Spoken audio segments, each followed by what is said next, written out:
Quer saber por que o gaúcho tem tanto orgulho de ser gaúcho?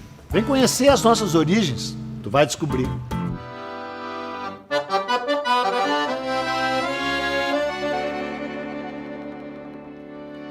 Bom, todo mundo acha que sabe o que significa gaúcho, né? Só que na real, meu chapa, ninguém sabe o que o gaúcho quer dizer. Só se sabe que é uma palavra mágica, disso ninguém duvida. Porque afinal, né, ela evoca aventura, romance, luta, raça, muita raça. Recende a sangue, suor, poeira, ecoa o tropel dos cavalos, o retinir dos metais, o brado dos bravos. Tem uma pegada épica, grandiloquente. Tanto é que é uma palavra que parece que são muitas, né? E por isso ela nos arrasta para um turbilhão de imagens cambiantes e origens indeterminadas. De onde surgiu o gaúcho? Ninguém sabe ao certo. Quando nasceu o gaúcho? A resposta também não é conclusiva. Que o gaúcho é um índio velho, disso ninguém duvida. Mas é charrua? É minuano? É araucano? Ou será que o gaúcho é andaluz? Ou então o gaúcho é beduíno? Foi o que disse um historiador famoso, o Manolito de Ornelas. Ele escreveu um livro clássico chamado Gaúchos e Beduínos. Foi publicado em 1948. Tu devia ler. A tese dele já dançou, já ficou velha, mas o jeito como ele a defende, as fontes que ele cita, a forma como ele amarra a trama, cara, é demais. Mas tem ainda uma outra questão, ainda mais espinhosa. O gaúcho é mais castelhano ou é mais lusitano? É espanhol ou é português? É nativo ou é forasteiro? Impossível responder com certeza. Sabe por quê? Porque todas essas opções aí são mais ou menos verdadeiras, cara. Porque o gaúcho é fruto de uma mistura. O gaúcho é mestiço. O gaúcho é múltiplo. O gaúcho é muitos. Porque ele foi forjado na fronteira, mesclando elementos de várias nações indígenas. Os charruas, os minuanos, os iaros, os mebones e até os guaranis missioneiros. Misturado tudo isso com a complexa tradição luso-castelhana, que por sua vez era repleta de influência moura, de árabe, né? Por isso dá para dizer sem exageros, o gaúcho é um mundo em si. Mas afinal, o que quer dizer a palavra gaúcho? Que é um conselho, cara, fica longe desse cipoal de polêmicas aí. Ninguém sabe ao certo. Mas uma das teses mais legais surgiu em 1946. Foi proposta pelo historiador gaúcho Aurélio Porto. Ele disse que a palavra era uma mistura de guaú, do guarani, que quer dizer cantar triste, com che, que é um termo da língua quechua, que quer dizer homem. Tipo assim, Che Guevara, sabe como é? Vai daí que gaúcho, então, queria dizer homem que canta triste. Cara, uma definição linda, né? Linda e poética. Só que estava errado. Já está provado que não é isso. A tese mais próxima do real parece ser aquela que indica a transformação do termo araucano uguachu em guacho, que acabou virando gaúcho. Lembrando que em espanhol quer dizer gaúcho, né?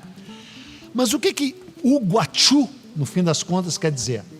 Quer dizer o filho de mãe indígena com um forasteiro, ou seja, um mestiço, uma mistura de sangue.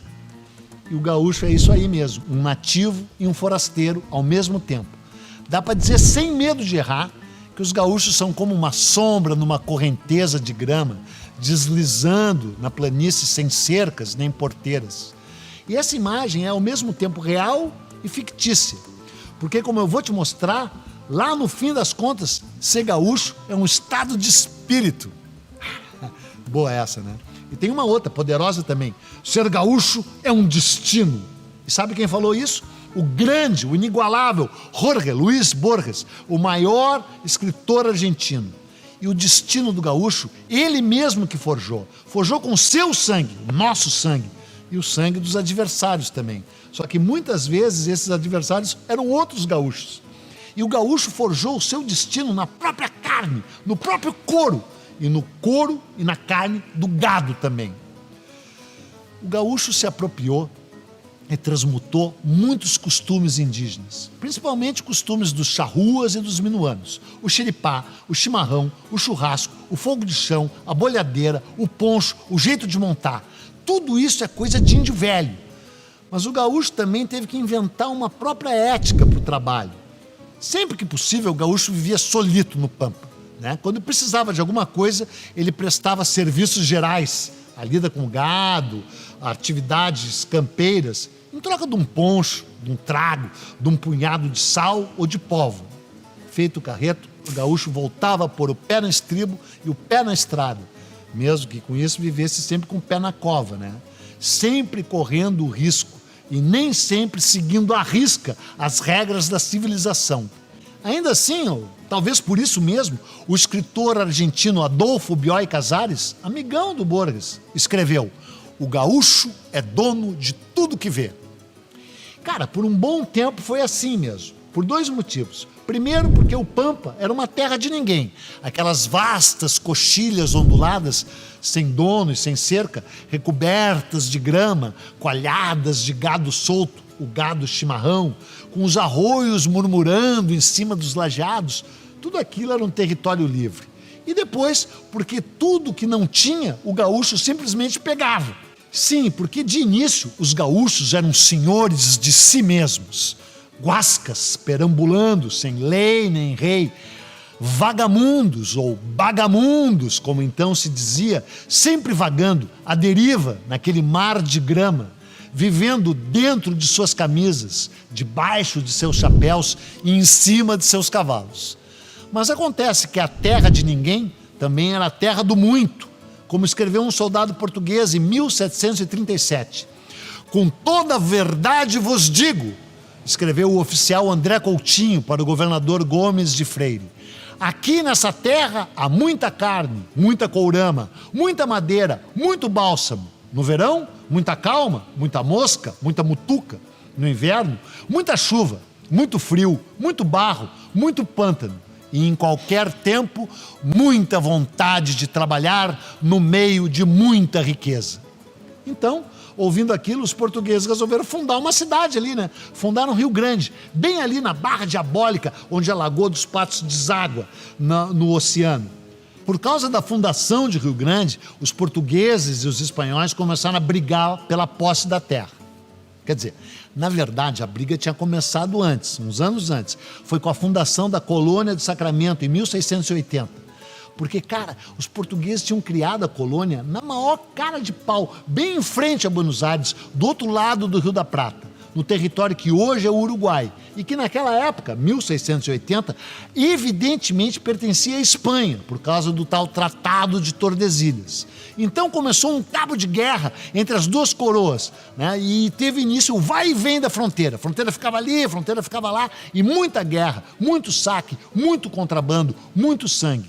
De início, o gaúcho estava adorando aquilo tudo, né? Aqueles entreveiros, estavam lá lutando, vendiam os seus serviços para um, para outro.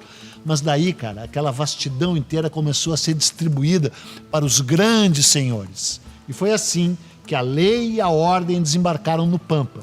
E com elas vieram as cercas e as certidões, e tudo passou a ter proprietário.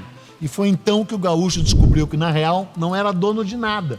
No máximo, dono de si mesmo. E olhe lá, porque assim que viu o arame farpado ferir o horizonte dos campos sem fim, o gaúcho entendeu que aquelas coxilhas não eram dele, eram dos terratenentes, porque eles tinham o apoio do rei e tinham um papel cheio de letras que dizia que era dele.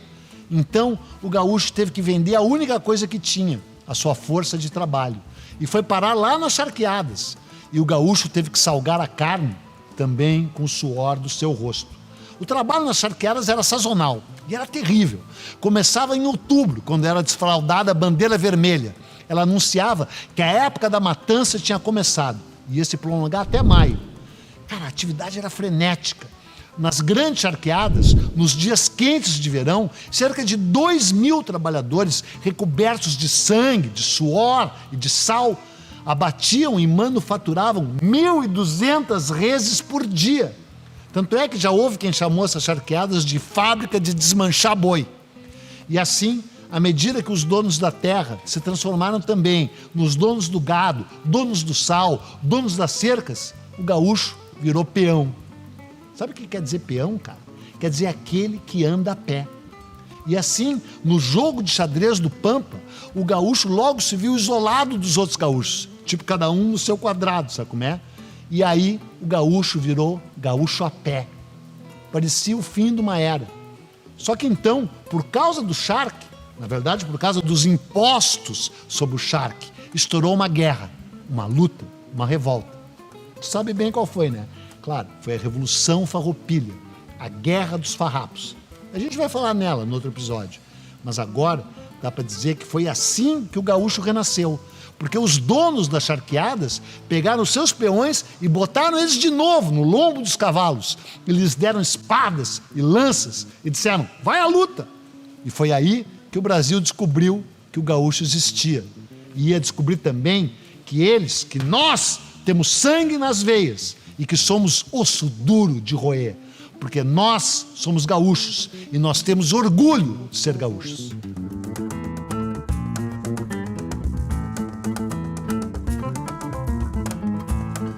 Quer saber por que o gaúcho tem tanto orgulho de ser gaúcho? Vem lutar na Revolução Farroupilha e tu vai saber por quê.